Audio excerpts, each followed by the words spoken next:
بسم الله الرحمن الرحيم. الحمد لله رب العالمين، الصلاة والسلام على أشرف الأنبياء والمرسلين نبينا وإمامنا محمد وعلى آله وصحبه أجمعين. أما بعد. Aujourd'hui, le samedi 24 novembre 2018, correspondant au 16 Rabi' al-Awwal de l'année 1440 de l'Hégire, nous nous retrouvons afin de lire ensemble Kitab al-Tawhid de l'imam Muhammad ibn Abd al-Wahhab, qu'Allah lui fasse miséricorde, avec le commentaire de l'Allama Faisal bin Abd al-Aziz al-Mubarak, rahimahullah ta'ala. Toujours dans cette partie du livre de Kitab al-Tawhid qui traite des actes du cœur. Et nous avons vu dans les cours passés, concernant cette partie, dans le premier chapitre de cette partie, l'amour en Allah Azza wa Jal, aimer en Allah et détester en Allah, qui représente la notion basique et capitale et fondamentale dans le Tawhid, qui est la notion de l'alliance et le désaveu. Le chapitre suivant, l'imam Muhammad ibn Abd al-Wahhab rahimahullah ta'ala a parlé de la crainte d'Allah Azza wa Jal, et a cité les dalils, les nombreux dalils concernant le khawf, qui démontrent son statut dans l'islam et qui démontre al-khawf aimé par Allah subhanahu wa ta'ala. Ensuite, dans le chapitre suivant, il nous a parlé d'une autre adoration qui représente une autre adoration du cœur, qui représente la pulpe de la foi, qui est l'adoration immense, l'adoration de tawakkul. Et tawakkul, mes frères, comme on a vu les nombreux dalils qui ont été cités et la place de cette adoration capitale, au point où c'était la description et la caractéristique principale de ceux qui iront au paradis sans jugement ni châtiment. Si vous voulez résumer les caractéristiques de ces gens-là, qui vont aller au paradis sans jugement ni châtiment, vous pouvez dire c'est tawakkul. Ils ont un tawakkul tellement fort sur Allah Azza wa Jal. Et comme vous savez, certains sahaba ont atteint un niveau dans le tawakkul au point où ils demandaient plus rien aux gens. Même des choses qui peuvent nous sembler tout à fait normales. Et tawakkul, mes frères, ça ne concerne pas uniquement la subsistance et le rizq. Atawakkal ala Allah fi rizq. Naam, ça fait partie de tawakkul. Mais tawakkul également, bien évidemment, avant de citer des exemples, tawakkul, ça concerne toute la religion. Et non pas seulement le rizq. Car beaucoup de gens, quand ils parlent de tawakkul, ils ne parlent que de rizq. Tawakkul, c'est tatawakkalu ala Allah pour faire les 5 prières quotidiennes obligatoires dans la mosquée, pour te rendre au masjid, pour prier. Tatawakkal ala Allah fi an yahfaza alayka dinak, qui te préserve des fitnes et des troubles, et qui protège pour toi ta religion, qui garde sur toi la religion de l'islam, qui te raffermisse. Tatawakkal ala Allah dans ces choses-là également, qui sont encore beaucoup plus importantes que tawakkul dans le rizq, pour dire que tawakkul, c'est une adoration immense. Et parmi ceux qui ont parlé le mieux de cette adoration, vous avez l'imam Ibn al-Qayyim rahimahullah dans son livre Madarij al-Salikin, et vous avez également l'imam Cheikh al-Islam Ahmad ibn Abd al-Halim ibn Taymiyyah rahimahullah dans son livre At-Tuhfatul Iraqiyya, dans laquelle il a parlé des adorations du cœur. Il a détaillé leur statut et leur importance, et également des exemples. Ensuite, l'imam Muhammad ibn Abdul Wahhab rahimahullah a parlé de al-amnu min makrillah wal-qunutu min rahmatillah. Il a parlé également de raja.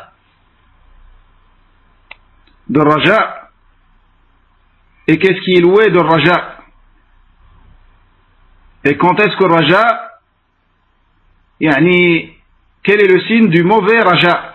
Quelqu'un qui a raja, qu'Allah aime et agrée, et quelqu'un qui a raja, qui est en réalité pas le raja qu'Allah nous a ordonné, l'espoir qu'Allah nous a ordonné, mais en réalité ce sont des leurres de shaitan, et il lui fait croire qu'il a un raja fort, et il se lance dans les péchés, dans les désobéissances, et il se dit Allah est pardonneur, en pensant que son grand espoir en la miséricorde d'Allah lui permet, lui autorise à transgresser ses ordres et ses limites.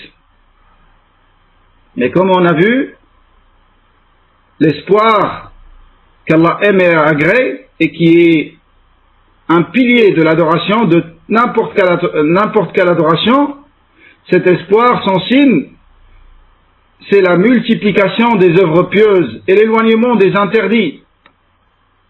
Quelqu'un qui a un grand raja en Allah Azza wa Jal, tu verras qu'il s'éloigne plus que les autres des péchés, et qu'il est plus attaché à faire les adorations et les obéissances qui le rapprochent d'Allah Azza wa Jal.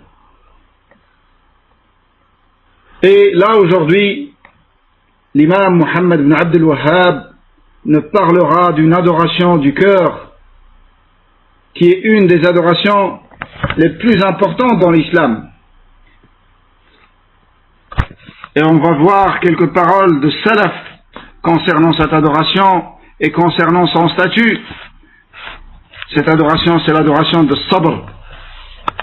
Il a dit Babun min al-iman billahi as-sabru ala aqdarillah. Fait partie de la foi en Allah le fait de patienter face au décret d'Allah subhanahu wa ta'ala. Donc la patience et l'endurance, ça fait partie de la foi. Ça, c'est une certitude. Maintenant, nous allons voir avec les paroles de salaf et les textes quel est le statut de cette adoration dans l'échelle de la foi. Et quelle est sa valeur. Donc, il faut savoir que la foi représente la moitié de la foi. Il faut savoir que sabr, as-sabr, ça représente la foi, la moitié de la foi. Et as-sabr, son statut par rapport à la foi, c'est comme le statut de l'âme pour le corps. C'est comme l'âme pour le corps. Ainsi est l'endurance par rapport à la foi. Et l'imam Muhammad ibn Abdul Wahhab rahimahullah a cité ce chapitre dans le livre de l'unicité de Kitab al-Tawhid pour nous démontrer que la foi, que l'endurance et la patience sont parmi les plus grandes branches de la foi et de Tawhid, et sont liés à cette branche de la foi, sont liés des désobéissances et des interdits qui peuvent faire sortir le serviteur de la foi et de l'islam. As-sabr, linguistiquement parlant, c'est al-habs, le fait de s'empêcher de faire une chose, de se priver de faire une chose. Quand on emprisonne une personne, C'est comme quand on emprisonne une personne. Une personne qui est emprisonnée est privée de faire beaucoup de choses que font les gens en liberté. Et religieusement parlant, as-sabr, c'est d'empêcher son nafs et de prendre son nafs afin qu'elle se conforme à la volonté d'Allah Azza wa Jal.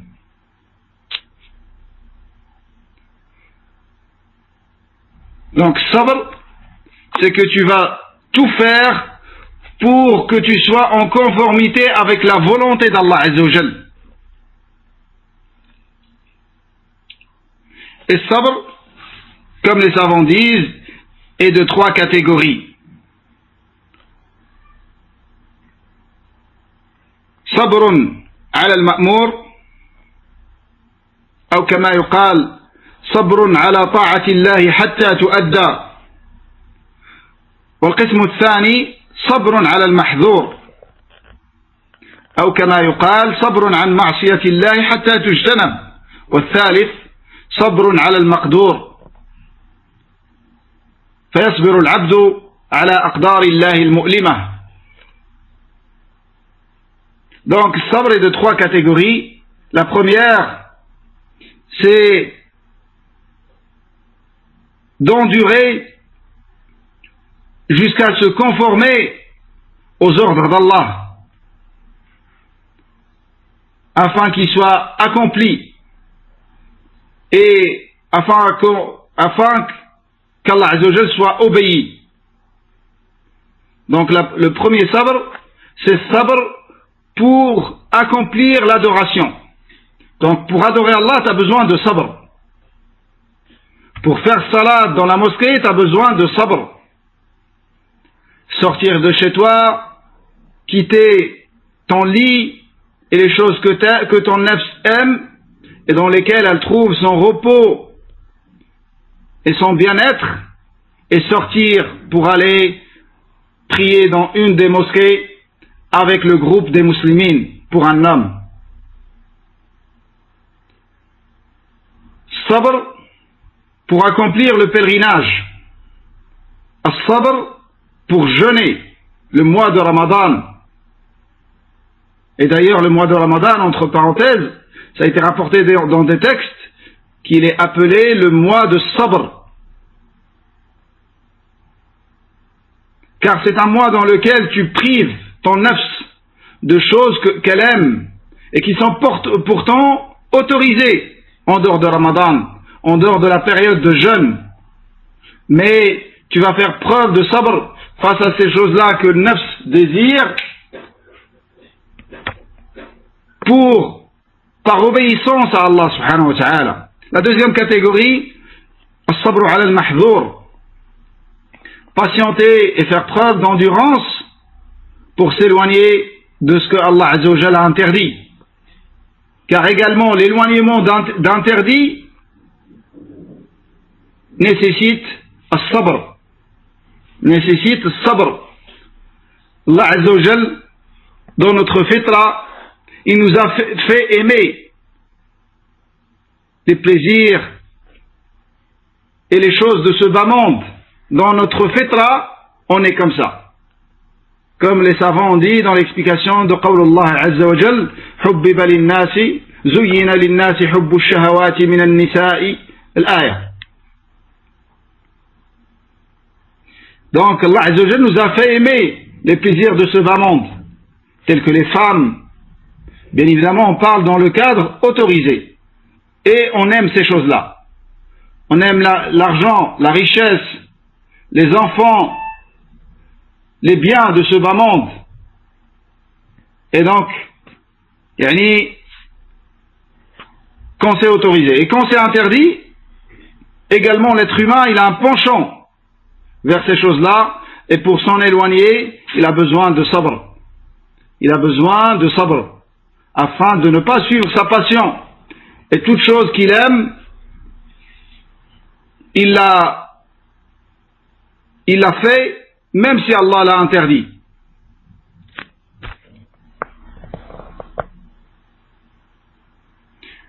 Donc quand c'est des choses interdites, il a besoin de sabr pour s'écarter totalement. Et même quand ce sont des choses autorisées, il a besoin de sabr afin de les utiliser avec juste mesure. Car l'excès dans ce qui est autorisé conduit à transgresser et à tomber dans l'interdit.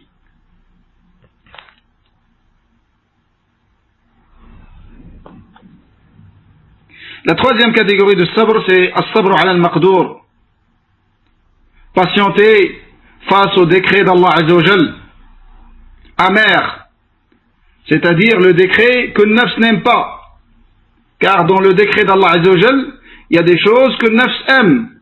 Quand Allah il décrète, et Allah il prédestine de t'accorder un enfant, de t'accorder la richesse, de t'accorder la santé. Donc ça, il n'y a pas besoin de sabr. Car le nafs aime ces choses-là. Mais il y a dans ces décrets également, et qui sont décrétés pour une sagesse immense. Et tout ce que Allah Azza wa Jal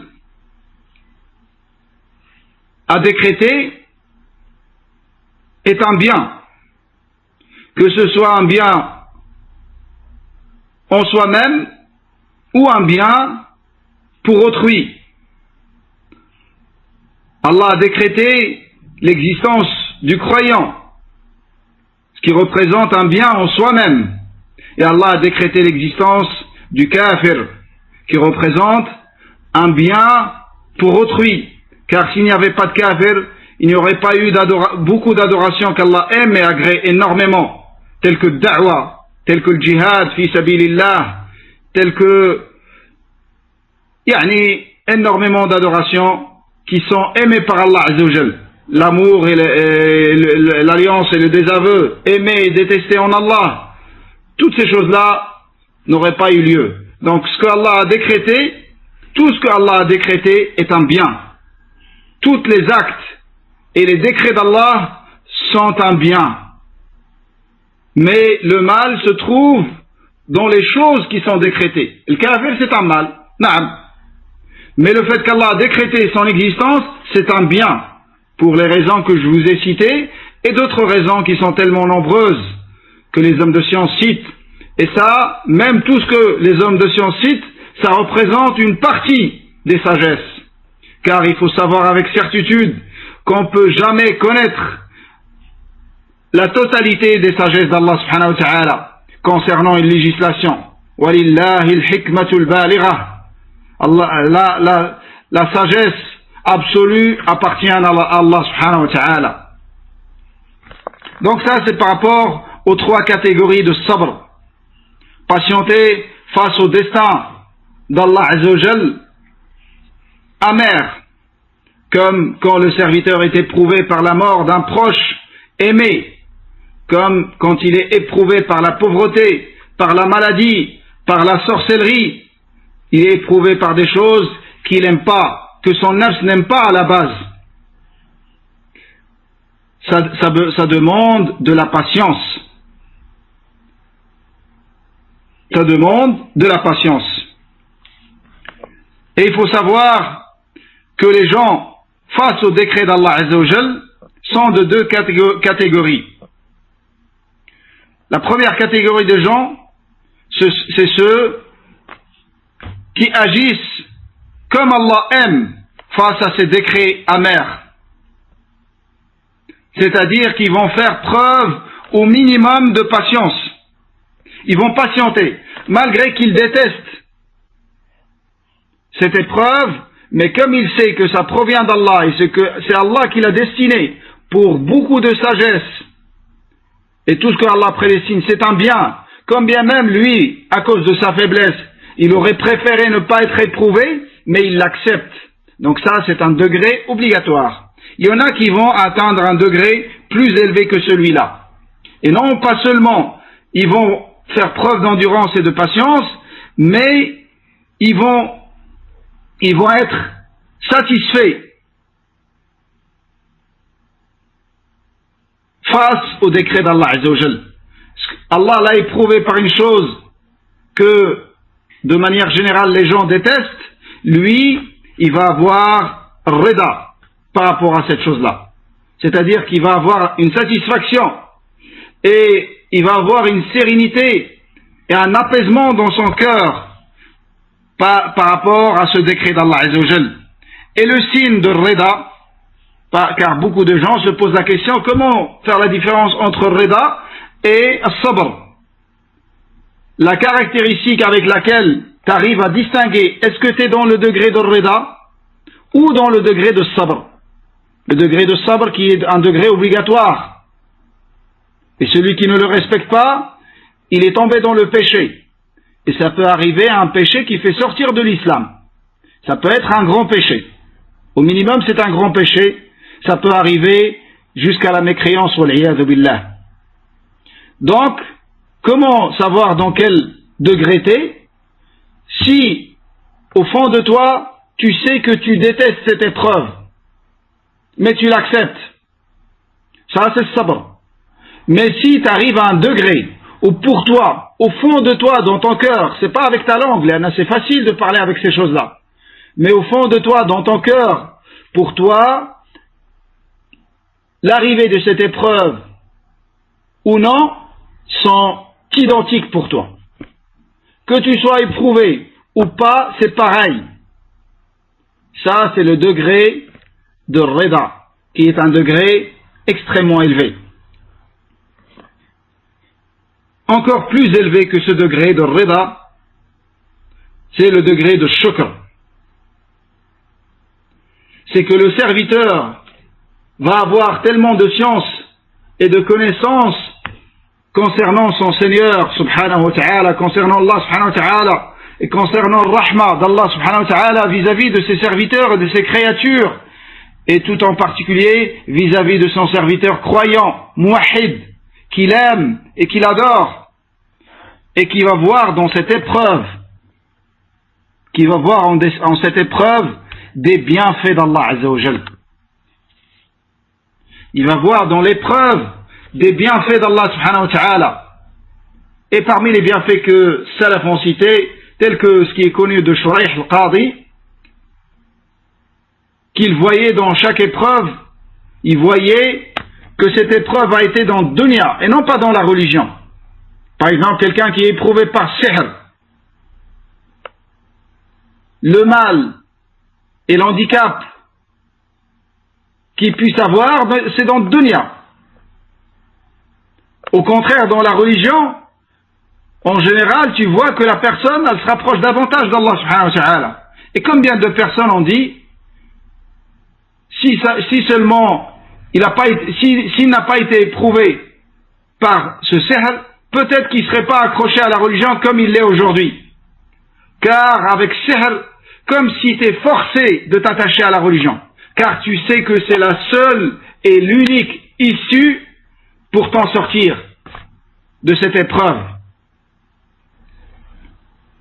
Et le serviteur, il va développer une résistance et un attachement aux adorations, que ce soit les adorations obligatoires ou même surrogatoires. Il va lire le Coran, il va lire beaucoup le Coran,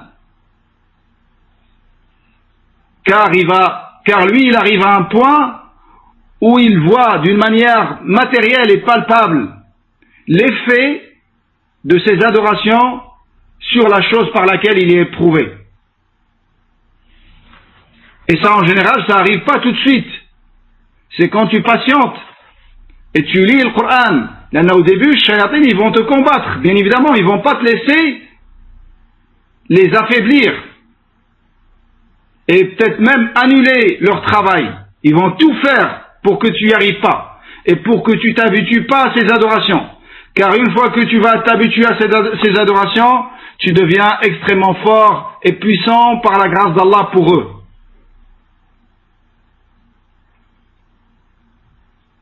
Mais c'est dans le début du changement de ton état qu'ils vont tout faire pour te faire désespérer de la guérison et pour te faire croire que ce que tu fais n'a aucun effet sur eux.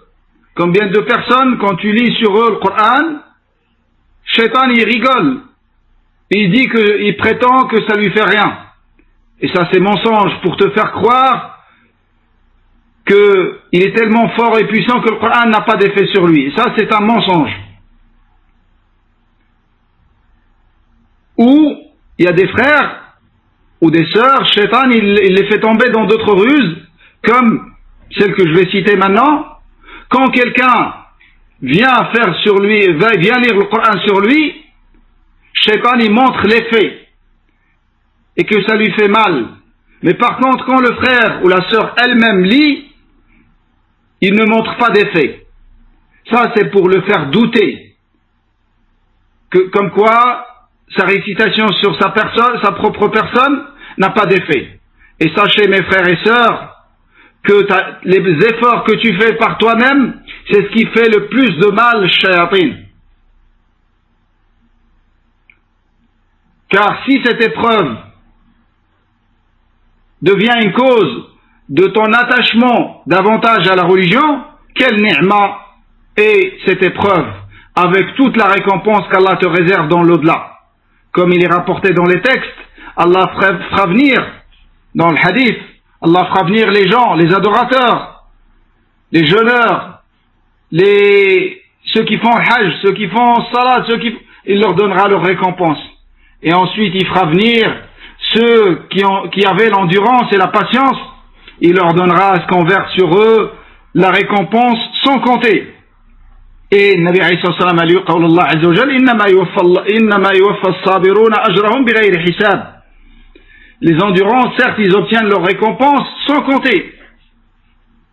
Donc avec tout ce qu'Allah Azza wa Jal réserve pour le serviteur, il a été rapporté dans l'Athar également que ceux qui étaient éprouvés dans le dunya et touchés par des catastrophes et qui ont fait preuve de patience, devant Allah, quand ils verront l'abondance de la récompense qu'ils ont obtenue pour cette patience, ils diront, si seulement on avait eu plus d'épreuves et de catastrophes que ce qu'on a eu. Donc, ça c'est les degrés loués face au destin amer d'Allah subhanahu wa ta'ala.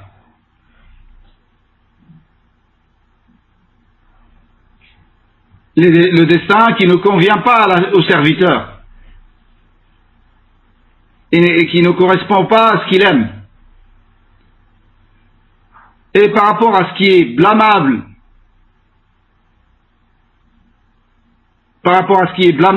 face au décret d'Allah Azza wa Jal amer, il faut savoir que les gens, dans ce degré, ce qui est blâmable, c'est at-tasakhut. C'est de faire preuve de mécontentement et d'insatisfaction face au décret d'Allah Azza wa Jal. Que ce soit dans le cœur. Dans son cœur, il n'accepte pas le destin d'Allah subhanahu wa ta'ala. Et il y a une forme de rébellion contre le décret d'Allah Azza wa Jal et non-acceptation. Ça peut être avec la langue. Ça se manifeste sur sa langue. Il rejette le décret d'Allah. Pourquoi je suis éprouvé par ça? Et ça peut être avec ses actes. Il déchire ses vêtements. Il se grive le visage. Il arrache les cheveux. Il fait des signes avec la main à travers lesquels on comprend le rejet de ce que Allah Azza wa Jal a prédestiné. Et il faut savoir que les gens, dans ce qui est blâmable face au destin d'Allah Azza wa Jal, peuvent passer, comme on a vu, du grand péché jusqu'à la mécréance qui fait sortir de l'islam. Wal-'iyadhu billah.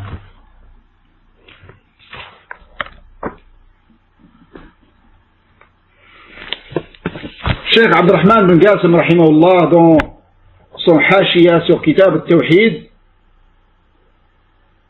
il a dit que l'auteur, dans ce chapitre, a voulu nous montrer l'obligation de la patience face au décret d'Allah et nous montrer le mérite de cette patience et l'interdiction de son opposé qui diminue le tawhid. Et la foi chez Al-Sunnah wal-Jama'a, c'est une parole avec la langue, une croyance avec le cœur et des actes avec les membres qui augmentent et qui diminuent. Il a expliqué la signification de sabr, comme on a vu, al-habs wal-kaf.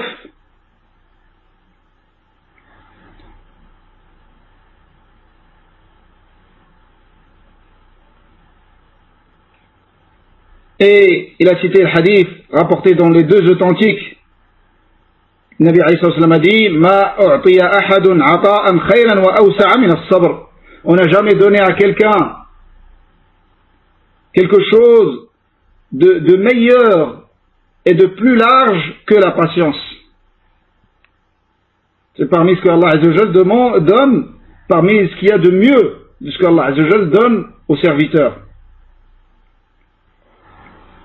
Bien évidemment, les savants ils expliquent que tu ne demandes pas à Allah de t'accorder sabr.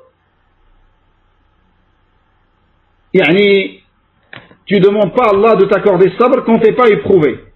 Mais quand tu es touché par une épreuve, c'est là où tu demandes sabr.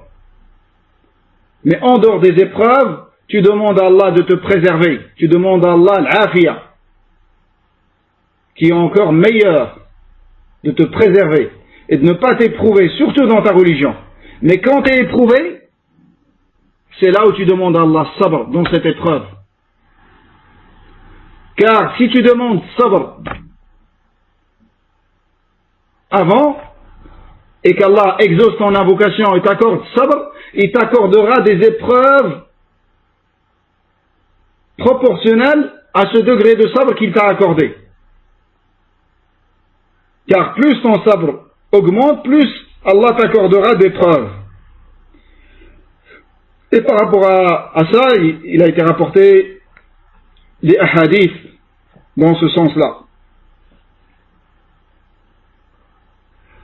قال علي رضي الله عنه الصبر من الإيمان بمنزلة الرأس من الجسد ثم رفع صوته وقال أما إنه لا إيمان لمن لا صبر له. Ali radiyallahu anhu a dit que la patience dans la foi est comme la tête pour le corps.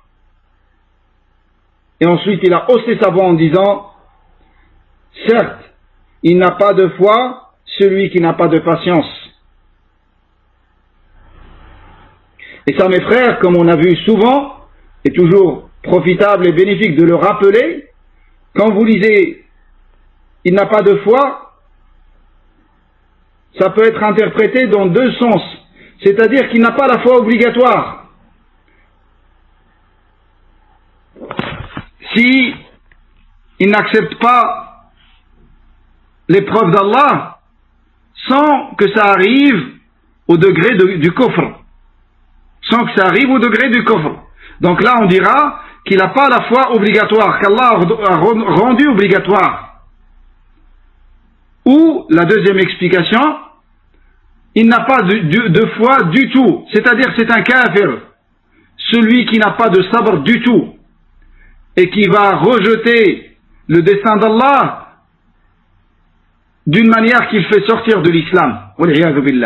Celui-là on dira qu'il n'a pas de foi du tout, mais l'autre il n'a pas la foi obligatoire car il est tombé dans un péché.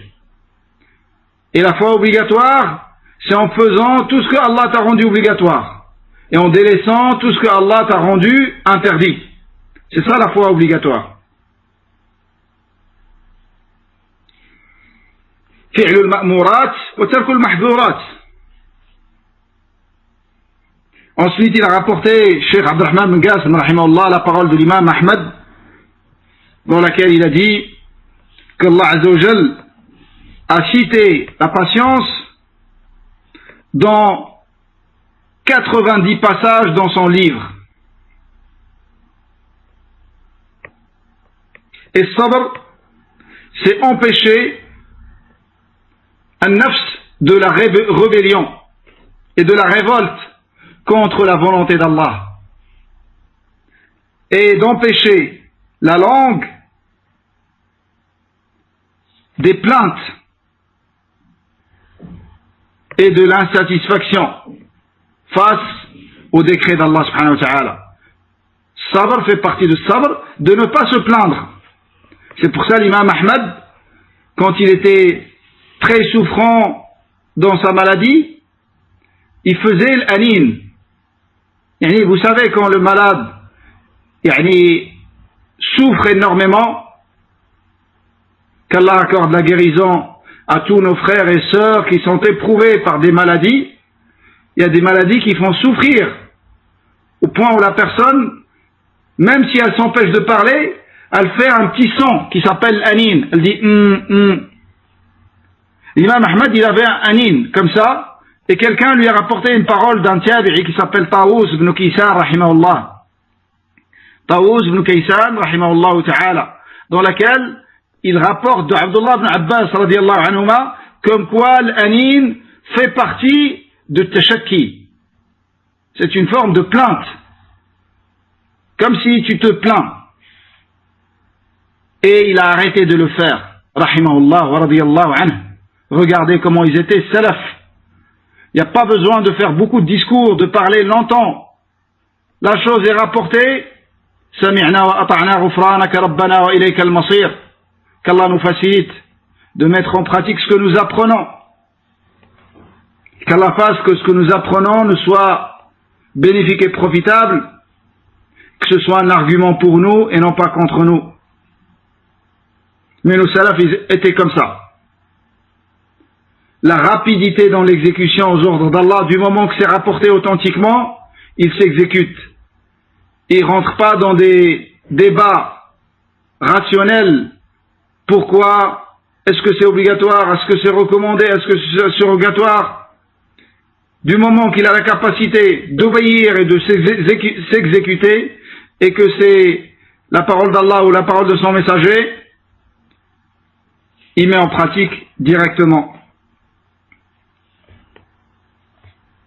Et il a dit, Cheikh Ben Qasim rahimahullah, et sabr c'est également, donc on a vu sabr au niveau de nafs, ne pas se révolter et se rebeller, sabr dans la langue, ne pas se plaindre et parler avec des choses qui démontrent le mécontentement face au décret d'Allah, et sur les membres, ne pas se griffer le visage et les joues, et déchirer les vêtements, et ainsi de suite, arracher les cheveux, et ainsi de suite.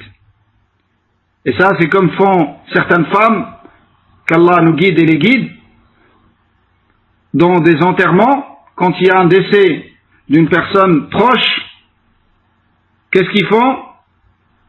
Ils commencent à parler avec des paroles qui montrent déjà le mécontentement face au décret d'Allah. Pour qui tu nous as laissés? Ils disent comme ça. Et ils s'arrachent les cheveux, ils déchirent les vêtements, ils se griffent le visage. Et on va voir comment le Nabi alayhi salam a agi face à la mort d'un proche. Et ensuite il a dit que sabr est de 3 catégories. Patienter jusqu'à accomplir ce que Allah t'a ordonné, et patienter pour s'éloigner et s'écarter de ce qu'il t'a interdit, et patienter par rapport à son décret, tel que les épreuves. Et il a dit que sabr est obligatoire de manière unanime entre les savants de l'islam. Donc il n'y a pas de divergence par rapport à cela. Cheikh Faisal bin Abdelaziz al-Mubarak, rahimahullah, qu'Allah lui fasse miséricorde, et qu'Allah élève son degré dans le paradis, dans son commentaire de ce chapitre, il a dit « Babun min al-iman billahi as-sabru ala aqdarillah » قال الإمام أحمد ذكر الله الصبر في 90 موضعا من كتابه. Donc, chapitre fait partie de la foi de patienter face au décret d'Allah. L'imam Ahmad a dit qu'Allah Azza wa Jal a cité la patience et l'endurance dans 90 passages dans son livre. Cette parole a été rapportée par l'imam Ibn al-Qayyim également dans son livre Madarij al-Salikin. Et on a vu que Cheikh Abdurrahman ibn Qasim rahimahullah dans son Hashiya, il l'a cité également. Donc, ça vous démontre l'importance de sabr. il est cité dans 90 passages dans le Coran. Ça démontre d'une manière claire et évidente qu'il a une place extrêmement élevée dans l'islam et dans la foi. Le sabr, c'est une des branches les plus aimées par Allah subhanahu wa ta'ala, les plus élevées. Et le sabr, comme il a dit Ali radiallahu anhu, il est pour le corps, il est pour la foi comme la tête pour le corps. Si vous coupez la tête à une personne, est-ce que le reste de son corps lui sera profitable? Bien évidemment que non. Ainsi, as-sabr.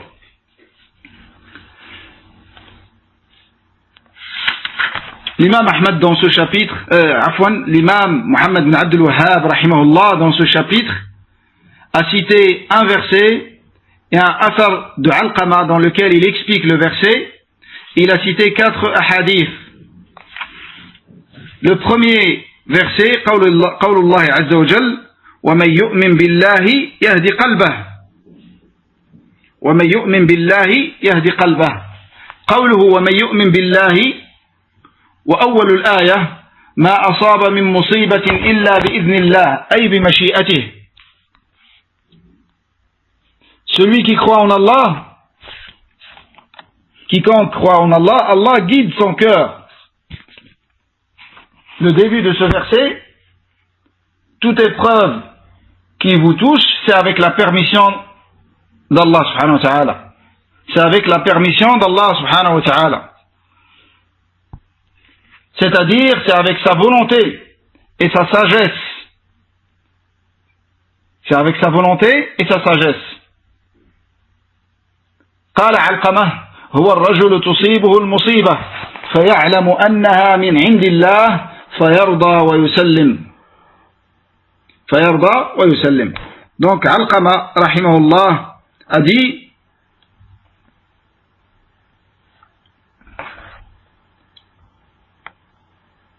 dans l'explication de ce verset, il a dit, c'est l'homme, lorsqu'il est touché par une épreuve, et par un malheur, et par une catastrophe, il sait que cela vient de la part d'Allah subhanahu wa ta'ala. Il sait que ça vient de la part d'Allah azza wa jal, et ainsi il en est satisfait, et il se soumet à Allah subhanahu wa ta'ala. Il accepte son décret, et il se soumet à la volonté d'Allah subhanahu wa ta'ala, et il en est satisfait. وقال سعيد بن جبير رحمه الله, également parmi les grands savants de Tabi'in, élève de Abdullah ibn Abbas radiyallahu anhu, il a dit ومن يؤمن بالله يهدي قلبه يعني يسترجع يقول إنا لله وإنا إليه راجعون. Il a dit, quiconque croit en Allah, Allah guide son cœur, c'est-à-dire il lui permet de faire l'istirja'. L'istirja', c'est de dire inna lillahi wa inna ilayhi raji'un. Nous appartenons à Allah et c'est vers lui que se fera notre retour. Cette parole qui est légiférée de le dire quand la personne est touchée par une épreuve, de dire inna lillahi wa inna ilayhi raji'un, et de dire également Allahumma ajurni fi musibati wa akhluf li khayran minha. Ou Allah, rétribue-moi par rapport à mon épreuve, c'est-à-dire par rapport à ma patience, ou par rapport à ma satisfaction, ou par à ma remerciement, selon les 3 degrés qu'on a vus. Et dans le minimum et la patience. Allah, rétribue-moi et récompense-moi pour cette épreuve. Allahumma ajurni fi musibati wa akhlif li khayran minha, et remplace-la moi par meilleur. C'est connu que une des épouses du prophète alayhi salam, qui s'appelle Salama radiyallahu anha, quand son mari Abu Salama radiyallahu anhu est décédé, et c'était un homme avec des qualités, pour elle, c'était pas possible d'épouser après lui un homme avec ses qualités. Mais elle a dit Allahumma ajurni fi musibati wa akhlif li khayran minha. Et c'est qui l'a demandé au mariage? C'est le Nabi alayhi salatu wassalam.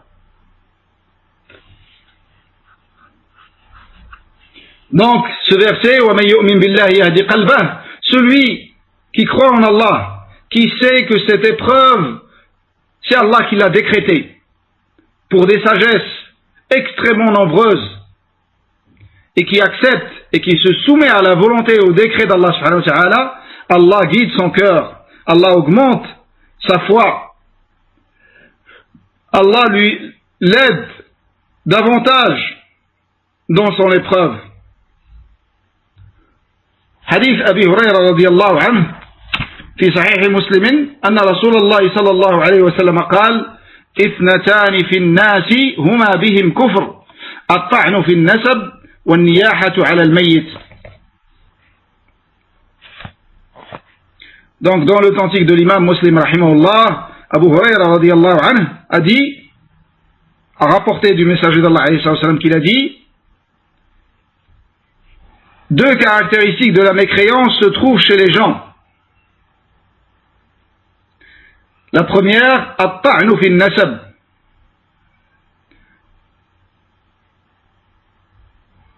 Critiquer et dénigrer les lignées des gens. Et la deuxième, wan-niyahatu 'ala al-mayyit, et le fait de geindre pour le mort. Et nous allons voir ce que c'est le niyaha. قوله عليه الصلاة والسلام اثنتان في الناس هما بهم كفر لأنهما من أعمال الجاهلية. Pourquoi ces deux caractéristiques, ces deux branches de la mécréance, يعني, ce sont deux branches de la mécréance car ça fait partie des actes de l'jahiliya, des gens d'avant l'islam, des gens de la période anté-islamique. Donc tout ce qui est décrit par les actes de l'jahiliya, c'est une façon de le blâmer dans les textes. La première, at-ta'nu fi an-nasab ay 'aybuhu, c'est-à-dire qu'il va dire du mal de la lignée de la personne, de son origine, de son ascendance, il va critiquer et dire du mal. Et la deuxième, an-niyahatu 'ala al-mayyit, ay raf'u as-sawt bin-nadbi wa ta'dad fada'il al-mayyit lima fihi min at-tasakhkhut 'ala al-qadar al-munafi lis-sabr ka qawl an-na'iha wa 'adudah wa nasirah wa nahwu dhalik. Donc il a dit que niyaha, le fait de geindre pour le mort, c'est-à-dire de hausser la voix en citant ses caractéristiques et ses mérites, car cela est une façon de montrer son mécontentement et son insatisfaction face au décret d'Allah subhanahu wa ta'ala, qui s'oppose au degré obligatoire de l'endurance et de la patience. Comme quand la femme perd, quand elle perd un proche, elle dit wa adudah, celui sur lequel je comptais, wa nasirah, celui qui était mon soutien, et ainsi de suite. Et ça, c'est un point qui est intéressant à comprendre, que comme il y a des choses, des actes qui sont des actes et des paroles et des croyances. La foi, c'est acte, parole et croyance. Comme il y a des actes et des paroles et des croyances qui représentent des branches de la foi, et que dans ces branches, il y en a qui sont des piliers de la foi. C'est-à-dire celui qui ne les a pas, c'est un kafir. Il n'a pas la foi du tout. Et il y a des choses qui sont obligatoires. Celui qui ne les a pas, il est dans un péché. Et il y a des choses qui sont recommandées. Écarter quelque chose qui gêne le passage des gens, c'est recommandé. Et c'est une branche de la foi. dire la parole d'Allah, la ilaha illallah, c'est un pilier de la foi. Celui qui ne dit pas cette parole et qui ne croit pas en cette parole, il n'a pas du tout la foi.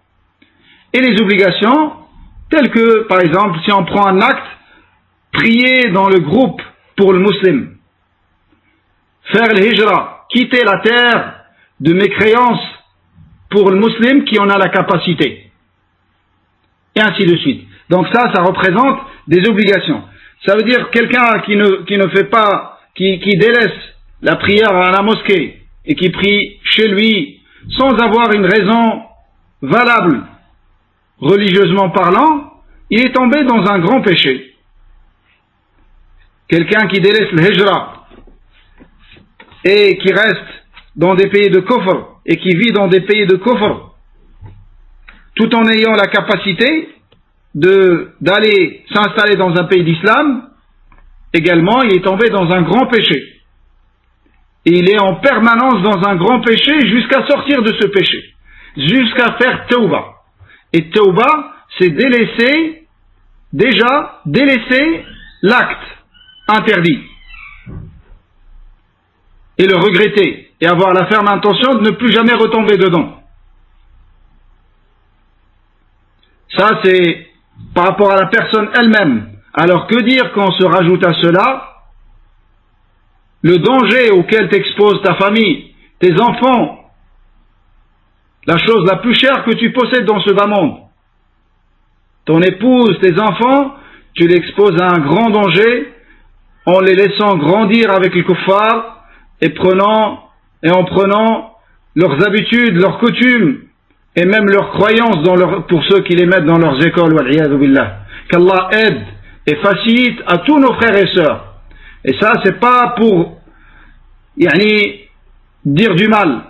Allah sait que sortir ce genre de paroles, c'est par amour à mes frères et mes sœurs.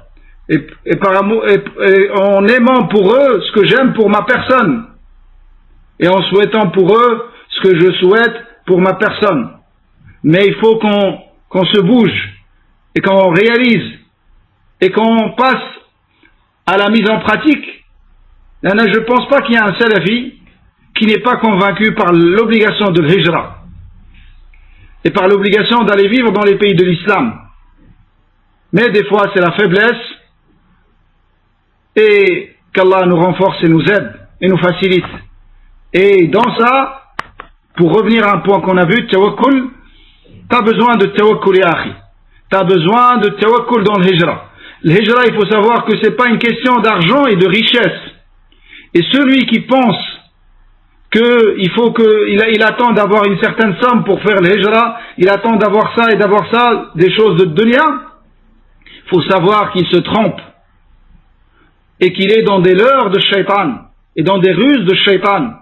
Le hijra, wallahi, comme Allah Azza wa Jalla dit dans le Coran, c'est pas une question d'argent. Le hijra, c'est elle-même une cause de richesse, comme Allah dit explicitement. وَمَنْ يُهَاجِرْ فِي سَبِيلِ اللَّهِ يَجِدْ فِي الْأَرْضِ مُرَاغَمًا كَثِيرًا وَسَعًا. Abondance et richesse, il trouvera sur terre celui qui émigre pour la cause d'Allah subhanahu wa ta'ala. Donc le hijra, c'est une cause de richesse. Et non pas il faut avoir la richesse pour faire le hijra. Que dire de ceux qui ont vraiment les moyens, qui ont des maisons, qui ont tout, et qui restent dans des pays de kufr, en exposant leurs enfants et leurs épouses à un grand danger. Et ne crois pas que l'enfant, quand il vit dans des pays comme ça, surtout qui ont une pédagogie tellement puissante et forte et bien rodée, au minimum pour faire douter tes enfants dans leur religion et pour qu'ils aient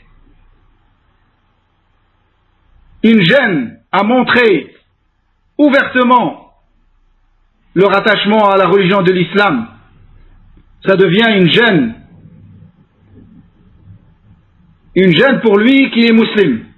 Il le garde pour lui et pour comme si c'était un secret, alors que c'est la ni'ma la plus grande qu'Allah accorde dans ce bas monde.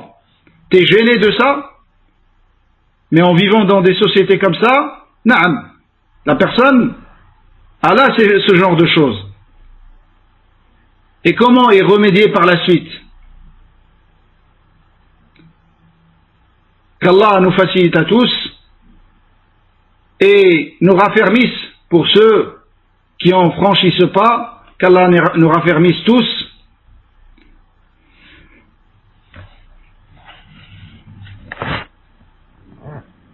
Donc, je disais que comme dans la foi, il y a des branches, il y en a qui sont piliers, il y en a qui sont obligatoires, il y en a qui sont recommandés, et surrogatoires uniquement. Également dans le kufr, il y a des choses, il y a des branches de le kufr qui font sortir de l'islam. Adorer autre qu'Allah, se prosterner pour autre qu'Allah. Et il y a des branches de le kufr qui sont des grands péchés, mais qui ne font pas sortir de l'islam, comme geindre pour le mort, et comme critiquer la lignée d'une personne, et critiquer son origine.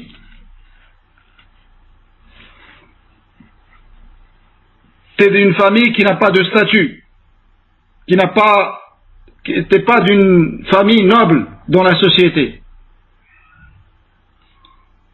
Et il y a des branches de l'kufr qui sont détestables. Et ça englobe tout ce qui est détestable dans l'islam.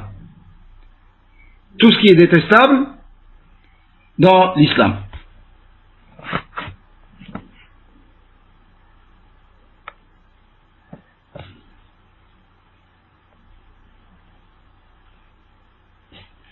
Cheikh Faisal rahimahullah il a dit فيه دليل على أن الصبر واجب وأن من الكفر ما لا ينقل عن الملة. Il y a un dalil dans ce hadith de Abu Huraira radiyallahu anhu comme quoi l'endurance est une obligation et que il y a des choses de la mécréance qui ne font pas sortir de l'islam. Ensuite il est passé au hadith suivant selon Ibn Mas'ud radiyallahu anhu مرفوعة ليس منا من ضرب الخدود وشق الجيوب ودعا بدعوى الجاهلية. Donc selon Abdullah ibn Mas'ud radiyallahu anhu